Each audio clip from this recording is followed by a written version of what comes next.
Hai Sobat Rangit, kembali lagi bersama saya Laura dari Puskesmas Sungai Rangit dalam segmen kita pada siang hari ini yaitu Ngosek Mas atau ngobrol seputar kesehatan masyarakat. Nah, pada siang hari ini kita kedatangan tamu spesial tentunya. Siang hari ini kita bersama dengan siapa Mbak? Mira, Ya, Mbak Mira dari bagian apa Mbak? fisioterapi. Fisioterapi. Nah, kebetulan pada siang hari ini kita akan membahas seputar fisioterapi. Nah, tanpa berlama-lama lagi nih Mbak, kita langsung aja nih selama 10-15 menit ke depan akan membahas seputar fisioterapi. Nah, karena seperti yang teman-teman ketahui, fisioterapi di puskesmas khususnya ini tentu saja hal yang baru ya kan. Jarang-jarang ada fisioterapi di puskesmas begitu kan Mbak? Iya, Ya, dan katanya se-Kabupaten Kota Waringin Barat baru kita yang ada fisioterapinya di Puskesmas. mantap. Berarti memang ini baru yang pertama di antara puskesmas yang lainnya begitu. Oke. Kita langsung saja berdiskusi nih tentang fisioterapi. Sebenarnya kan orang rata-rata fisioterapi itu kadang dia harus ke rumah sakit dan atau di klinik tempat manapun nih Mbak. Tapi orang-orang juga masih belum tahu sebenarnya fisioterapi itu apa tuh Mbak? Fisioterapi itu suatu treatment yang dilakukan untuk mengembalikan fungsi tubuh yang bermasalah akibat suatu cedera atau sakit. Gitu. Oke, mengembalikan fungsi tubuh karena bisa cedera Atau suatu penyakit. atau suatu penyakit juga Iya. bisa. Oke, kemudian biasanya tuh kondisi apa saja sih Mbak yang bisa ditangani oleh fisioterapi itu sendiri? Kalau di Puskesmas kita sih ada tentang saraf sama otot dan tulang.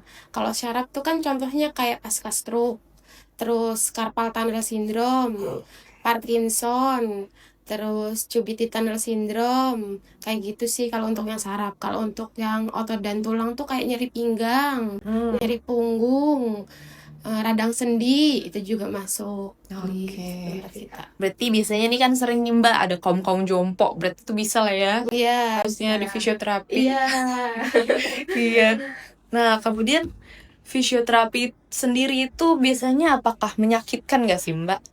Sebenarnya menyakitkan atau enggaknya tergantung kondisi klinis sih. Tiap pasien tuh beda-beda. Ada yang sakit, ada yang enggak juga.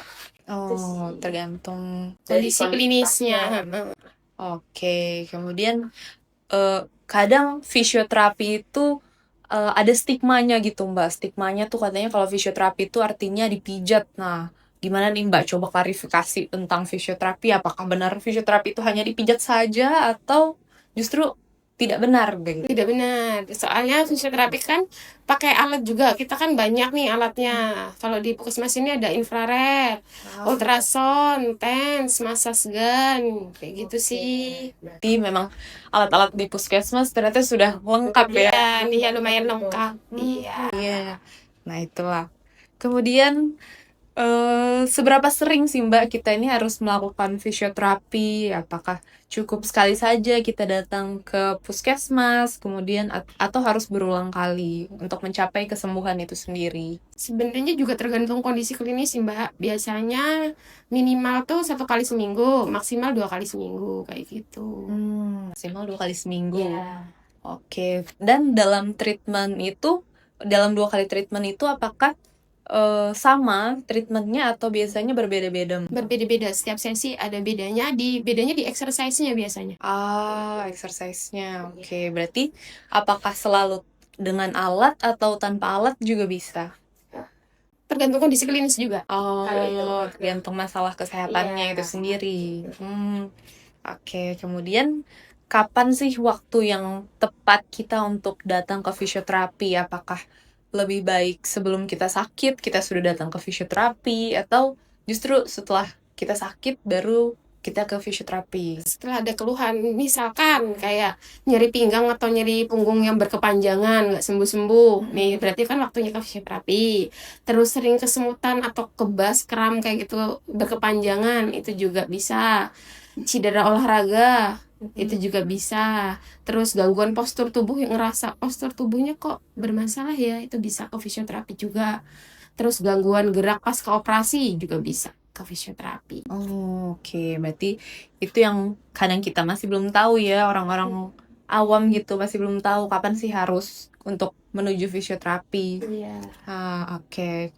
Kemudian kita akan masuk di segmen mitos atau fakta.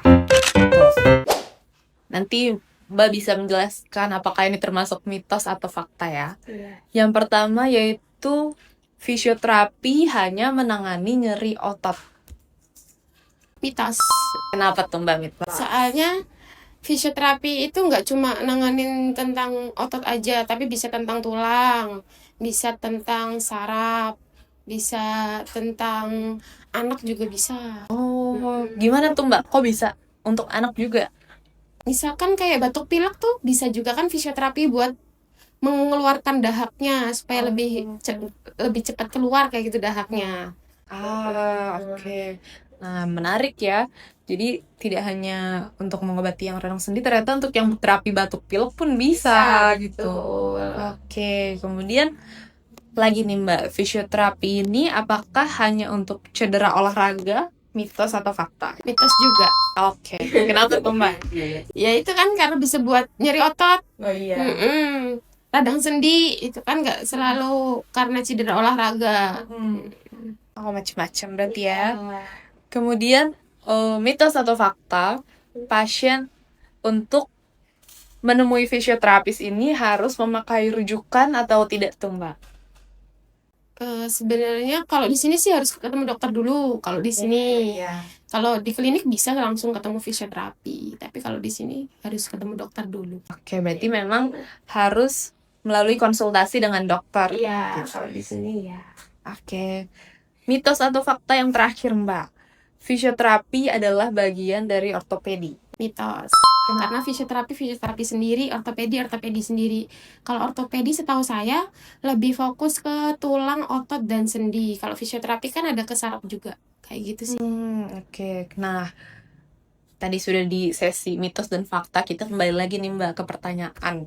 Kalau dari Mbak Mira sendiri nih, di Puskesmas Sungai Rangit sendiri, kasus paling banyak tuh apa sih Mbak terkait fisioterapi sendiri?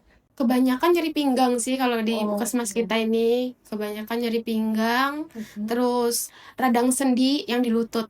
Nah itu, kebanyakan itu sih kalau di sini. Oke, mulai dari nyeri pinggang sendiri biasanya itu dikarenakan apa Mbak? Biasanya karena posisi bangun tidurnya biasanya langsung bangun. Nah itu tuh bikin otot pinggang bekerja lebih berat. Nah itu yang bikin jadi nyeri pinggang. Sebenarnya kalau bangun tidur kan lebih baiknya miring dulu. Nah itu bisa ngurangin beban kerja otot pinggang. Kayak gitu. Kalau radang sendi?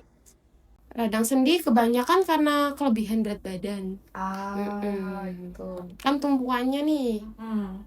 Sendinya tuh kan, sendi lutut tuh kan tumpuannya kalau terlalu berat kan bekerjanya lebih berat. Jadi biasanya bikin radang kayak gitu. Kita sih. Atau kalau faktor umur apakah mempengaruhi nggak Mbak?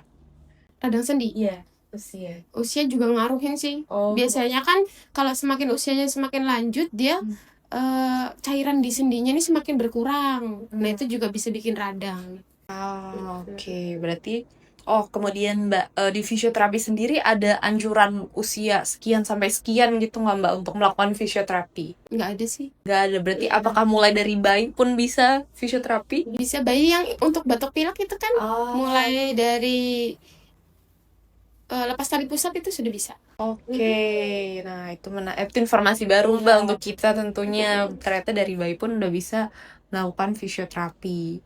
Nah kemudian untuk pencegahan dari penyakit-penyakit fisioterapi, baiknya seperti apa tuh Mbak? Tadi contohnya ada yang radang sendi, baiknya bagaimana Mbak?